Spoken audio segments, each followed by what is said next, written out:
Today we will be learning about the commutative property. So last lesson we learned about arrays, and we are going to build off of that information we learned last lesson to help us with the commutative property. So before we get started, I would just like to go over a simple definition about what the commutative property of multiplication is. So the commutative property of multiplication means that you can multiply numbers in any order and the answer is the same. So that means you can switch the factors around, and no matter what order you put your factors in, you will always get the same product. So let's do some examples to see how the commutative property of multiplication works. So here is example number 1. The first thing I want to do is try to find my multiplication sentence. So I'm going to start by finding how many rows and how many columns I have. So let's see, I have 1, 2, 3 rows. So I'm going to write my 3 in my multiplication sentence. And then I have 1, 2, 3, 4 columns. So I'm going to add 4 to my multiplication sentence. So now I have to figure out what my answer is. So there's 2 ways you can do it. You can do repeated addition, or you can do skip counting. I'm going to start by trying some repeated addition. So what I see from my array is that I have 3 groups of 4. Here's 1, 2, 3. I have 3 equal groups of 4. So that means I need to add 4 3 times. 1, 2, 3. So I know 4 plus 4 plus 4 equals 12. Another way I can find my answer is by skip counting. Since I have 3 equal groups of 4, that means I can skip count by 4 3 times. So it'll be 4, 8, 12. So either way, both gets me the same answer. So now I know that 3 times 4 is equal to 12. Now the commutative property, remember, tells us that we can put our factors, so our 3 and our 4, in any order and we will get the same answer. So let's try this array on the other side. So I'm going to start by finding how many rows and how many columns I have. So let's see, I have 1, 2, 3, 4 rows. And I have, let's add 4 to our multiplication sentence. And I have 3 columns, 1, 2, 3.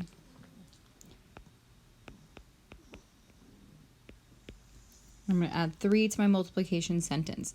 So here I have 4 times 3, and as you can tell, if we look back at our other multiplication sentence, we do in fact have the same factors. We have a 4 and a 3 just like before. However, just to make sure, I'm going to prove that 4 times 3 does in fact equal 12. So let's see, we can choose repeated addition or we can do skip counting. I will show both. So we have 4 groups of 3. 1, 2, 3, 4. Because we have 4 rows with 3 tokens in each row. So it means 4 rows of 3, I have to add 3 4 times. So 1, 2, so 3 plus 3 plus 3 plus 3 equals 12. Another way I can do this is by skip counting. So I can skip count by 3 4 times. 3, 6, 9, 12. So as you can see from repeated addition and skip counting, I found that my answer to 4 times 3 was indeed equal to 12. So this here proves that when we switch our factors around, as long as they're the same, we will get the same answer. So over here, I have 3 times 4, and if we flip-flop our factors and do 4 times 3, we will get the same answer. Let's try another example. For number 2, we're going to look at this array first. So let's count how many rows and how many columns we have. We have 1, 2, 3, 4 rows So I'll add 4 to my multiplication sentence, and then we have 1, 2 columns. So I'll add that as well. So here we have 4 times 2. Now I'm going to choose to do repeated addition and skip counting to show how we can get our answer. So first I'm going to start with repeated addition. I saw that we had 4 rows and there are 2 in each row. So that means there are 4 equal groups of 2. So that means I can add 2 4 times. And I know that 2 plus 2 plus 2 plus 2 equals 8. Now let's skip count. Since we have 4 rows, or 4 equal groups of 2, that means I can skip count by 2 4 times. So we have 2, 4, 6, 8. So my answer for 4 times 2 is 8. Now let's look at this array on the other side. So I'm going to start again by finding my multiplication sentence by looking at my rows and columns. So for rows, we have 1, 2 rows. And for columns, we have 1, 2, 3, 4 columns.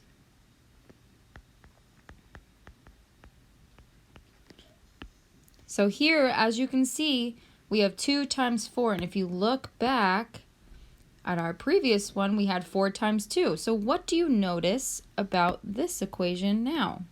Do they have the same factors? Do they both have 4 and 2 as a factor? They do. They both have the same factors. And even though they are flip-flopped and they're not in the same order, according to the commutative property of multiplication, you can multiply numbers in any order and the answer is the same. So let's just prove it one more time. So I'm going to do repeated addition and skip counting to show that 2 times 4 will in fact equal the same answer of 8. So let's see, we have 2 rows, so that means we have 2 groups of 4. We have 2 equal groups of 4. So for my repeated addition, I will do 4 plus 4, which equals 8. And now let's skip count. So since we have 2 equal groups of 4, I can skip count by 4 2 times. So it'll be 4, 8. So as you can see, 2 times 4 is equal to 8. So remember, the key factor is here that if you have the same factors, if you have the same numbers that you're multiplying by, it doesn't matter which order they go in, you will always get the same answer. Let's try one last one. This one's a little bit bigger, so let's look at the array over here on the left, and let's find our rows and columns.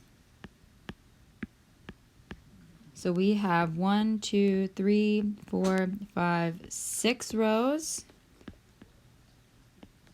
So I have my 6 to my multiplication sentence, and we have 1, 2, 3, 4, 5 columns. 5, columns. So here's our multiplication sentence, 6 times 5. So I'm going to, again, do both repeated addition and skip counting to show you how to find the answer. And then let's see what we get. So from our rows, we have 6 rows. That means we have 6 equal groups of 5. So here's 1 group, 2, 3, 4, 5, 6. I'm sorry, I meant 6 equal groups of 5. So since we have 6 equal groups of 5, that means that we can add 5 6 times.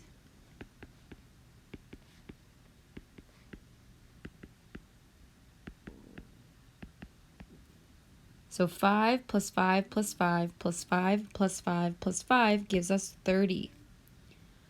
So instead of doing repeated addition, we can also do skip counting. So that means we can skip count by 5 6 times to get our answer. So 5, 10, 15, 20, 25, 30. So what is our answer to 6 times 5? Our answer is 30. So now let's look at our second array here on the right. And let's see if we can use a commutative property to figure out what the answer is. Remember, our first step is to always count the rows and columns to find our multiplication sentence. So let's see, 1, 2, 3, 4, 5. We have 5 rows. And how many columns? 1, 2, 3, 4, 5, 6. 6 columns. So here we have 5 times 6. Now let's take a moment to look at our previous multiplication sentence. We had factors of 6 and 5. Do you see the same factors over here? Yeah, we have the same factors as before, except they're just in a different order, which is perfectly okay because the commutative property of multiplication says you can multiply factors in any order and you will get the same answer. You can put the numbers in any order you want. So 6 times 5 gave us 30. What do you think 5 times 6 will give you?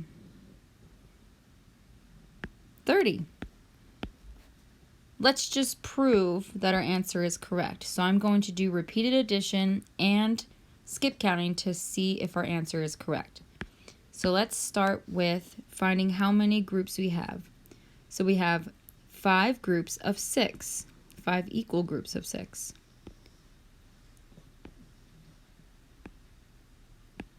So here are my 5 equal groups of 6. That means I can do repeated addition and add 6 5 times.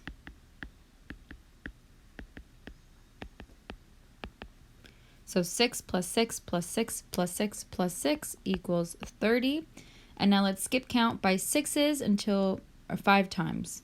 So we have 6, 12, 18, 24, 30. So as you can see, we got the same answer of 30 for this one to prove the commutative property.